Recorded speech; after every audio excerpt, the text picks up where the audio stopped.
行播州的人，我们发现几乎都有咳嗽的经历，而且时间还很长，这是怎么回事？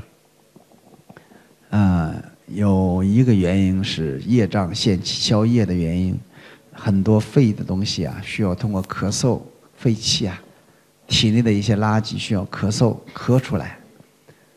你们很多人都有咳出一些坏东西的经历，咳到一定程度啊，把里边的血、痰、肿块，还有这种脓块、脓包全部咳出来。咳嗽不算稀奇啊，还有擤鼻涕的，擤鼻涕都能擤出脓血出来。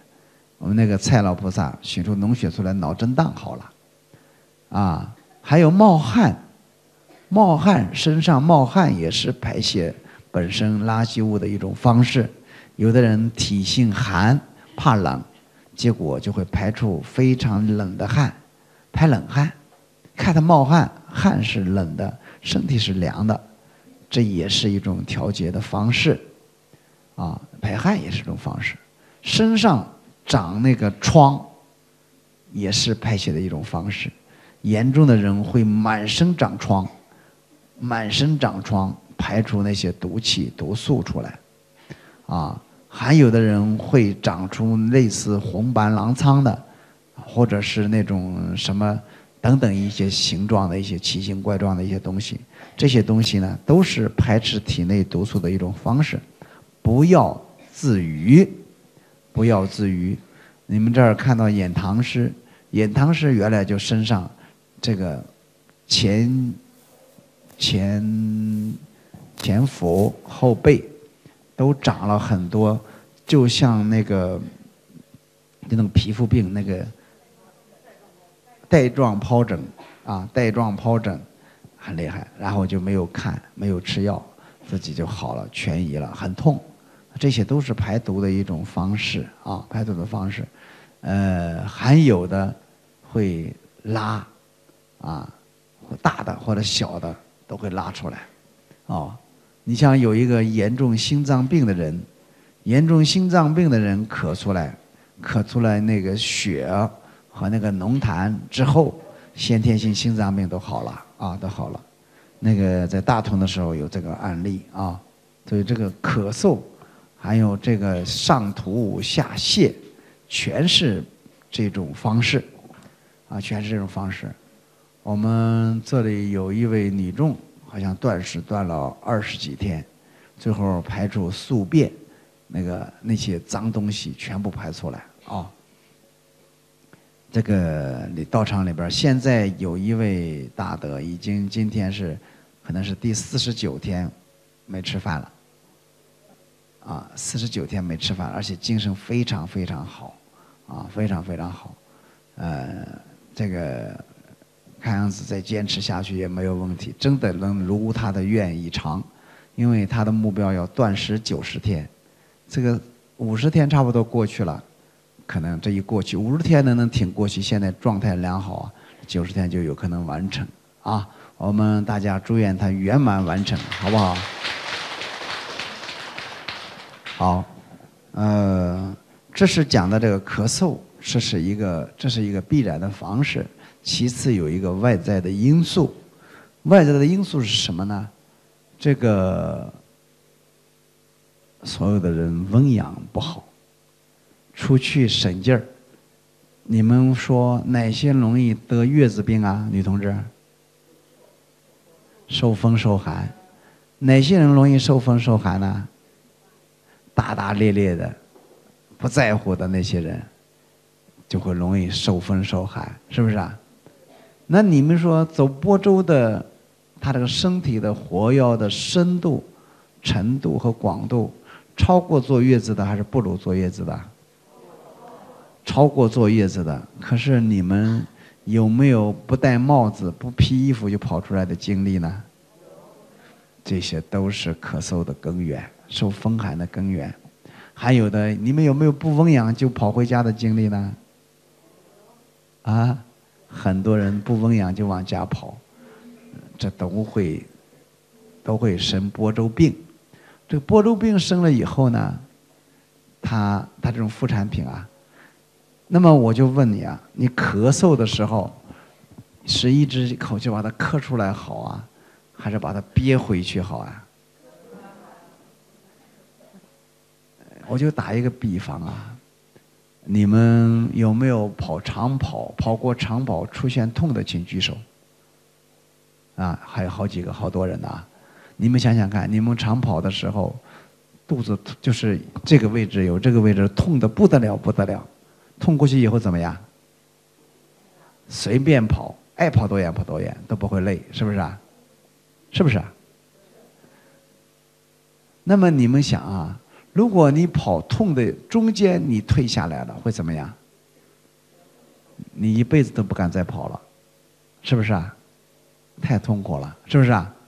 因为你再一跑就是那种痛苦的回忆，是不是啊？你跑过那个痛点之后，一跑你是什么？喜悦的感觉，是不是啊？苦中有乐，乐无穷，无穷之乐的感受。你们行般舟也一样，如果你半途而废，亏不亏啊？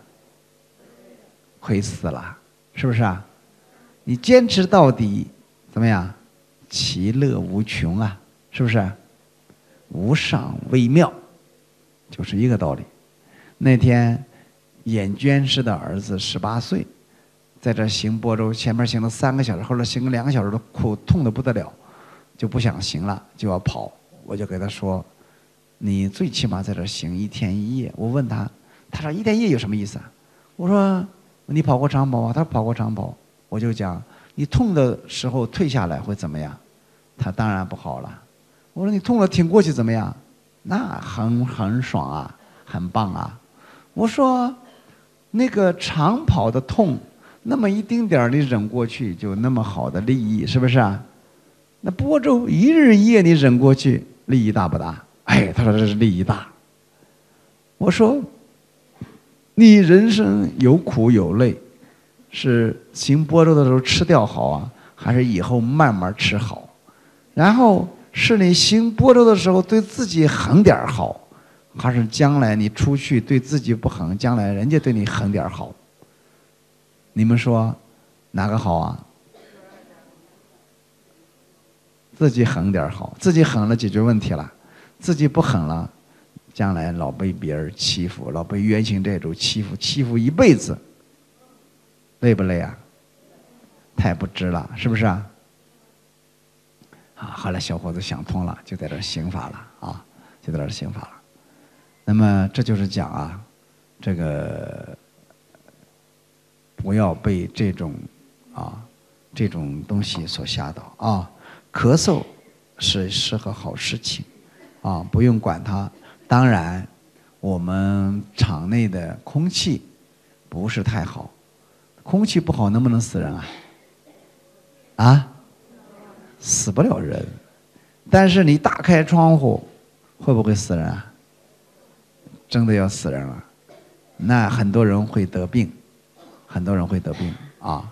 因为般舟行人，你们切记，冷不着一定会啊，热不着一定会给冻着，风吹啊，风寒非常可怕啊，是这样。那么空气浑浊也会造成某种咳嗽的因。包括地毯，地毯上也可能有一些不干净的物质，会造成咳嗽的因。但是这个咳嗽的因并不巨大，并不巨大。最重要的还是业障的问题啊，业障的问题。再有，现在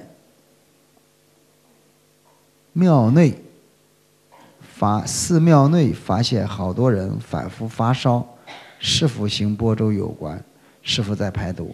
发烧确实也是调理身体的一种方式，确实也是排毒的一种方式。你看我们这儿就有一位，一天可能要发2次烧，烧个38度、39度、40度、41度，但是从来最多喝点姜汤水。他每次烧一次，进步一次，烧一次，进步一次，啊，这个发烧呢，其实也不可怕啊，也不可怕。上次我们有一个急性肺炎的，身上发烧发得厉害，急性肺炎，那非常厉害的。发烧的时候有肺炎，那你想想烧，那这个是非常危险的。但是这个人呢，非常的坚定，就躺在我那个沙发上，坚定的念佛，而且他有先天性心脏病，一边打盹一边念阿弥陀佛，阿弥陀佛，阿弥陀佛，阿弥陀佛，阿弥陀佛，阿弥陀佛，阿弥陀佛，就这样，念到一口气念了4个小时，把这个烧也念退了，肺炎也念好了，精神也念精神了。所以他这个波州行人一个最大的特点是不怕死，怕不死，是不是怕不死啊？死了多占便宜呢，立马成就，是不是啊？真的成就。我讲我们唐山有一个波州行人，糖尿病患者，40岁晚期，医院宣布死刑，到了波州道场真的死了，但是死之前糖尿病全好了，后来死了之后呢往生了，死之前很凄惨的，手上发抖啊，这样一抖抽筋儿，抽完筋儿以后尿裤子，尿得满地都是，确实，但是越抽筋儿越念，最后时刻一直念佛。后来呢，到了火葬场烧尸体的时候，散发出种种的香味。尸体烧完了，骨灰留下来，骨灰是香的。仔细检讨骨灰，骨灰里有舍利花和舍利子。你看，一个没怎么念佛的，意志不太坚强的，开始意志不坚强，后来说了以后，没有办法，也死念活念了。这样一位居士大德，时间很短，也就是从今年春节来行过1天1夜，后来呢意志不坚强，跑到各个医院去看，包括北京的301医院去看的结果都不行，最后确实寿命到了，而且真正往生极乐世界了。这么短时间内往生极乐世界，好不好？大家随喜赞叹。